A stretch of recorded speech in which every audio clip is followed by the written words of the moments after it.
Savage Dragon number 32 from October of 1996. Now, despite the crazy arms on this Savage Dragon cover here, this is a real return to form for the series.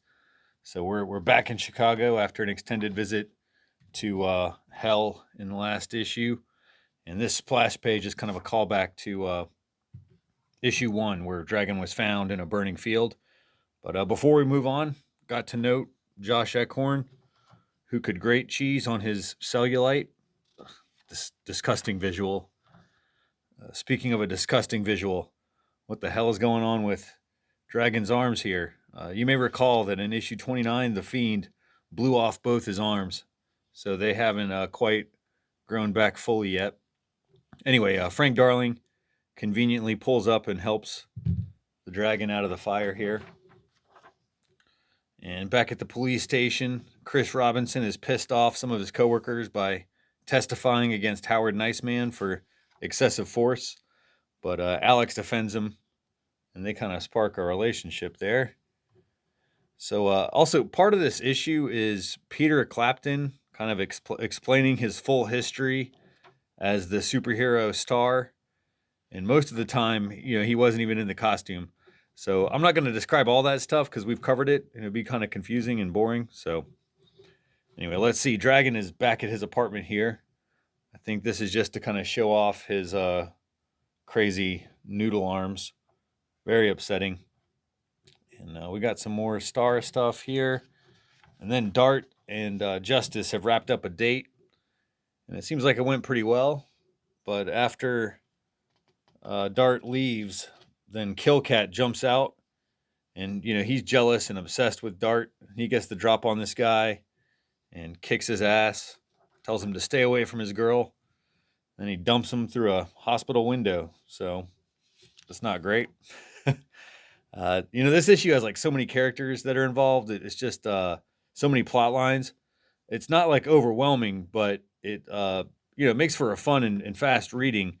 But when I'm describing it and summarizing it, that's when it kind of gets a little overwhelming, kind of deciding what's important to mention here. So, like Freak Force is this battle. They have this little post-battle chat, and Rapture is all of a sudden flown to the hospital by Mighty Man because her superpowered baby has started kicking, and that could kill her. So, I think I missed a page there. Yeah. Dragon is doing his best Dirty Harry impression when he's has a knock on the door, and Howard, the cop, has come by soliciting Dragon's help. So we found out earlier that Officer Phil has AIDS, and he's going to die unless maybe a blood transfusion from the Dragon could cure him. So Howard's trying to convince him, and it doesn't take much convincing, and Dragon agrees to do it. So happy birthday, America. It's 4th of July weekend. So this Super Patriot poster is perfect for this episode. Arnie Jorgensen and Al Gordon are the artists on that one. So, we're off to the hospital, and Dragon misses the phone call that about Rapture's emergency. So they're trying to get a hold of him to let him know Rapture's about to have the baby, like way prematurely. But, this is pre-cell phone era, so missed connections, man. And meanwhile, Dart finds out that Killcat had beat up Justice, so she's out for revenge for her date. And she doesn't just kick his ass, man. Like, she breaks both of his legs, both of his arms, just brutal. Totally kicks his ass. Then we get like these simultaneous scenes from the hospital of like Rapture's labor and Phil's blood transfusion. Rapture's in extreme pain, and she's refusing to deliver the baby until Dragon is there to witness it. And then Phil actually seems to be getting better immediately after the transfusion. But then he is transformed into Phil Dragon. So lots of questions remain here. Can Dragon blood cure everything, including AIDS? Will Rapture and the baby survive? So good stuff this month. On to the letters page. Most of this is just reaction to the crossover with Spawn in issue 30.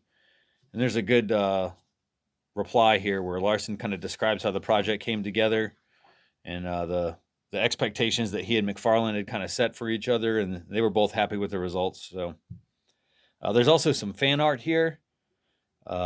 This dude, Justin Martin, would go on to do a series of books like Posing for Artist, which seems pretty talented at that here.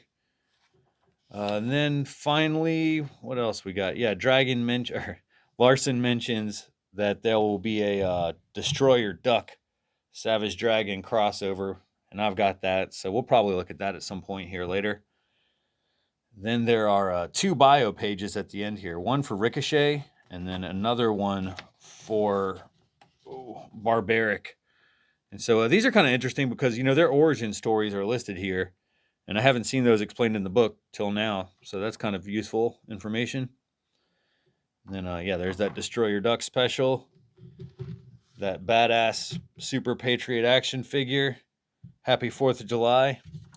Next up, Larson promises a birth and a death in issue 33.